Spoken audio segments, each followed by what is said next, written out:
বন্ধুরা, এই যে আমি সন্ধ্যাবেলায় ঘরে নারকোল ছিল, 3টে নারকোল ছিল, ছোটো ছোটো, বেশি বড় না। তো 2টো নারকোল ভাবলাম থাক, নাড়ুও খেতে চাইছে, নাড়ুই বানিয়ে নিই। তখন বানাচ্ছি যখন, তাহলে একটু দেখাই বন্ধুদের। এই যে নারকোলটা পাকিয়ে নিয়েছি চিনি দিয়ে, আর এর মধ্যে দিয়েছি দুধ, দিয়েছি আমুল গুঁড়ো দুধ 4 চামচ। এখন একটু এলাচের গুঁড়ো দিয়ে নামিয়ে নেব,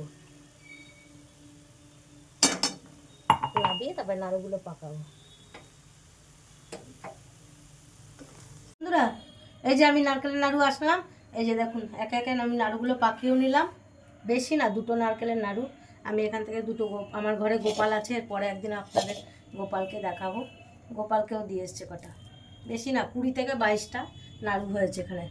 নাড়ুগুলো কীরকম লাগলো, নাড়ুর মধ্যে দিয়েছি এখানে নারকেল কড়া, দিয়েছি চিনি দিয়ে মাখিয়ে আসিয়েছি, তারপরে দিয়েছি এখানে 4 চামচ আমুল গুঁড়ো দুধ, আর দিয়েছি নামানোর আগে 4টে এলাচ দানা ওই গুঁড়ো করে দিয়ে তারপরে নাড়ু পাকিয়েছি।